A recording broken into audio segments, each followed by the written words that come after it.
మన foreign minister yes Jayashankar గారు ఈయన ఇరాన్ ఎందుకు వెళ్ళారు, ఇందులో ఉన్న రహస్యాలు ఏమిటి అనేవి మెల్లమెల్లగా ఒకటి తర్వాత ఒకటి, అంటే ఒక వార్త తర్వాత ఒక వార్త మీకు బయటికి వస్తుంది.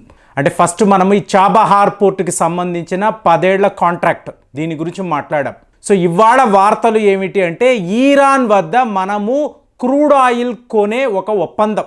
అంటే ఇది ఎంత పెద్ద వార్త అంటే ఇంకా లిటరల్గా చెప్పాలంటే కొన్ని పత్రికలు జయశంకర్ గారు ఇరాన్కు ఇచ్చిన బహుమానము అని చెప్పి రాస్తున్నారు.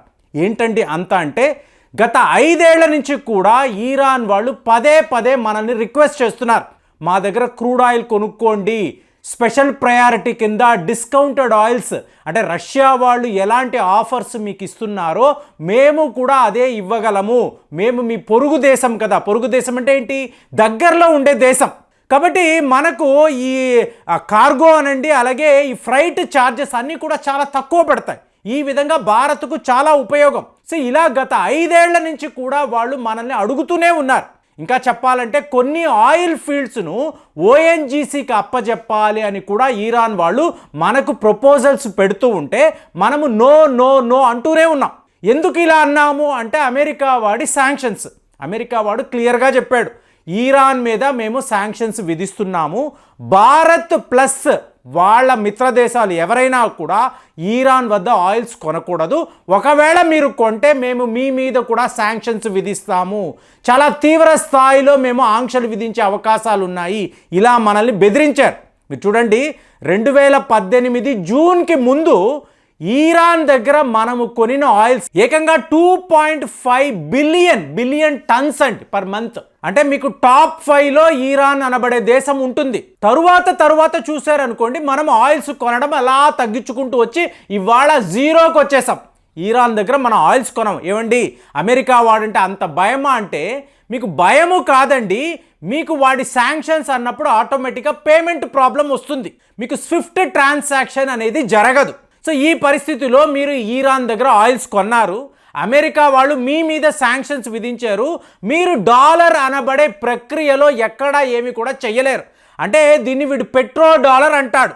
మీరు ఒక దేశము దగ్గర చమురు కొంటున్నప్పుడు పెట్రో డాలర్ రూపేణ పేమెంట్ చేయాల్సి ఉంటుంది. సో ఇలాంటిది ఈ అమెరికన్ డాలర్ అనేది మీకు లేకపోతే మీరు ఇంటర్నేషనల్ ట్రాన్సాక్షన్స్ అనేవి చెయ్యలేరు. సో ఇదే వార్తే మనం మన మిత్ర దేశం ఇరాన్కి కూడా చెప్పాం, మేము ఎలా మీకు పేమెంట్ చేయడము. సో ఇవాళ రష్యా యుక్రెయిన్ యుద్ధం వచ్చిన తరువాత అమెరికా వాడికి కూడా అర్థమైంది, ఓహో డాలర్ అనేది లేకుండా కూడా వీళ్ళు వ్యాపారము చెయ్యగలరు, భారతదేశము డీ డాలరైజేషన్ ప్రక్రియ మొదలు పెట్టారు. అంటే ఇవాళ ఇండియాకు రష్యాకు, ఇండియాకు యూఏఈకి ఇంకా ఎన్నో దేశాలు మనం ఏం చేస్తున్నాము, మన రూపీ ద్వారానే ట్రాన్సాక్షన్స్ అనేవి చేస్తున్నాం. అంటే అమెరికన్ డాలర్ని మనం తన్ని తగలేస్తున్నాం. సో ఇలా ఇప్పుడు చూసుకుంటున్నప్పుడు ఇరాన్తో కూడా ఇదే ప్రక్రియ మొదలు పెట్టొచ్చు కదా, ఇలాగే మనం వ్యాపారం చేయొచ్చు కదా. ఈ ఆలోచనతోనే ఎస్ జయశంకర్ గారు లిటరల్గా ఇరాన్ వెళ్ళడము, వెళ్ళి వాళ్ళతో ఇలాగ క్రూడ్ ఆయిల్ ఇంపోర్ట్స్ ఈ ఒప్పందం చేసుకోవడం.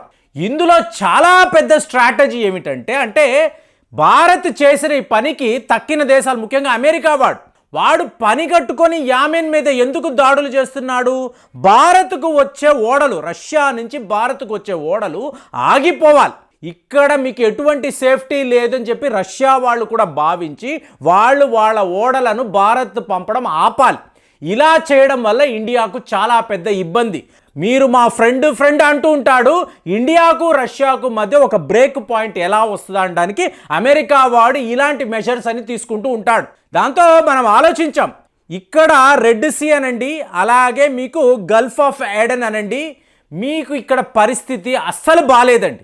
మీకు నిన్నటికి నిన్న వార్తలు ఇజ్రాయేలీ ప్రజలే బెంజమిన్ నెతన్యాహు మీద విరుచుకుపడుతున్నారు, వద్దురా బాబు యుద్ధము ఆపే. ప్రపంచములో ఎవరు కూడా ముఖ్యంగా భారతీయులు చూడండి, ఒక మిత్రుడు ఆయన మాట్లాడుతూ ఉంటారు, ప్రేమ్ గారు మా అబ్బాయి జమ్మూ అండ్ కాశ్మీర్లో ఒక సోల్జర్గా ఉన్నాడు, ఇవాళ నేను చూస్తుండగా ఇంటి నుంచి బయటకు వెళుతున్నా డ్యూటీ మీద, తిరిగి వస్తాడో తెలియదు, ఏమైనా జరగవచ్చు, కాబట్టి ఇక్కడ జీవితం ఎలా ఉంటుంది అంటే ఒక అన్సర్టెనిటీ అనేది ఉంటుంది అన్నప్పుడు మనకు చివుక్కుమంటుంది.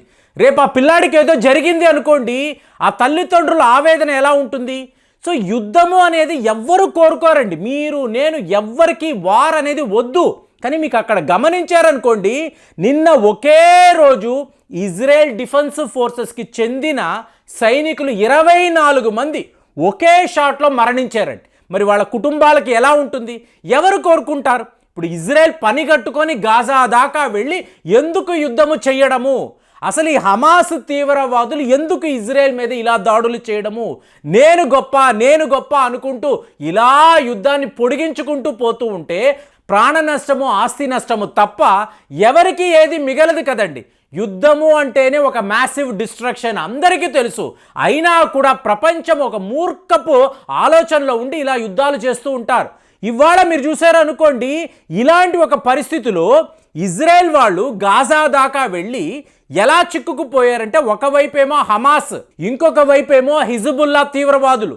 మళ్ళీ మీకు ఇక్కడ యామెన్ దగ్గర చూసారనుకోండి, గల్ఫ్ ఆఫ్ ఏడెన్, ఇక్కడ హూతీస్, వీళ్ళందరూ కలిసి కట్టుగా ఇజ్రాయెల్ అనబడే ఒక దేశం మీద విరుచుకుపడుతున్నారు. ఇటు దాడులు అన్నప్పుడు ఇంకొక వైపు అన్నప్పుడు ఇంకొక వైపు, ఇలాగా. సో దాంతో ఇవాళ భారత్ ఏం ఆలోచించింది? లేదు, ఈ జోన్, ఈ ఎంటైర్ జోన్ కూడా మనకు సేఫ్ కాదు, మనకి మన వ్యాపారము, మన రెవెన్యూస్ ఇంపార్టెంట్, ఇలా కుదరదు. ఇదంతా కూడా అమెరికా వాడు ఆడుతున్న నాటకము, వాడు ఇజ్రాయెల్ చేత ఇంకా యుద్ధము చెయ్యని చెప్పి కొనసాగిస్తున్నాడు. ఇది మనకు వద్దని మనం ఏం చేశాము? ఎస్ జయశంకర్ గారు ఇరాన్కి వెళ్ళి ఈ పర్షియన్ గల్ఫ్ అంటారు, అంటే గల్ఫ్ ఆఫ్ ఓమన్ అంటారు, ఈ రూట్ ద్వారా మేము మీ దగ్గర చమురుని నేరుగా ముంబై దాకా అరేబియన్ సీ ద్వారా తెచ్చుకుంటాము, ఇక్కడ ఎటువంటి హూదీ దాడులు అనేవి లేవండి. ఒకవేళ ఈరాన్ రెడ్ సీ ద్వారా లేదా గల్ఫ్ ఆఫ్ ఏడెన్ ద్వారానే మా ఓడలు పంపిస్తామన్నా కూడా మీకు ఈరాన్కి హూదీ రెబెల్స్కి మధ్య ఉండే ఈ స్నేహము కాదండి, హూదీ రెబెల్స్ దగ్గర ఉండే చాలా ప్రమాదకరమైన యాంటీ షిప్ మిసైల్స్. ఇప్పుడు చూడండి, క్వాడ్స్ అని మాట్లాడాం, అలాగే సయ్యద్ అని మాట్లాడాం, ఫటా 313, ఇవన్నీ ఏంటి? Powerful anti ship missiles. ఈరాన్ వాళ్ళు రివర్స్ ఇంజనీరింగ్ చేసి హూదీ రెబెల్స్కి ఇచ్చిన ఆయుధాలండి. మీకు ప్రిసిషన్ గైడెడ్ మిసైల్స్ కూడా ఉంటాయి. అంటే 800 కిలోమీటర్లో ఒక టార్గెట్ని సెట్ చేసి ఇక్కడ యామెన్లో మీరు బటన్ నొక్కితే మీకు అక్కడ ఏ ఇరాకులోనో లేదా ఇజ్రాయెల్కి పక్కనో ఇంకా దూరం సిరియా దగ్గరైనా కూడా వీళ్ళు దాడులు చేయగలరు, ధ్వంసము చేయగలరు. అలాంటి ఆయుధాలు అంటే ఏంటి? ఒక్క మిలిటరీ దగ్గర మాత్రమే ఉండే ఆయుధాలు ఇవాళ హూదీ రెబెల్స్ దగ్గర ఉండడం అనేది ఈరాన్ వాళ్ళకి ఇచ్చిన అతి ప్రమాదకరమైన అస్త్రాలు. అలాంటిది హూదీ రెబెల్స్ ఏం మాట్లాడతారు? ఈరాన్కి సంబంధించిన ట్రేడింగ్ ఎక్కడ జరిగినా కూడా మేము ఇబ్బంది పెట్టము, వాళ్ళ మీద దాడులు చెయ్యమన్నప్పుడు ఇవాళ మనం ఈరాన్ దగ్గర క్రూడ్ ఆయిల్ కొంటున్నాం.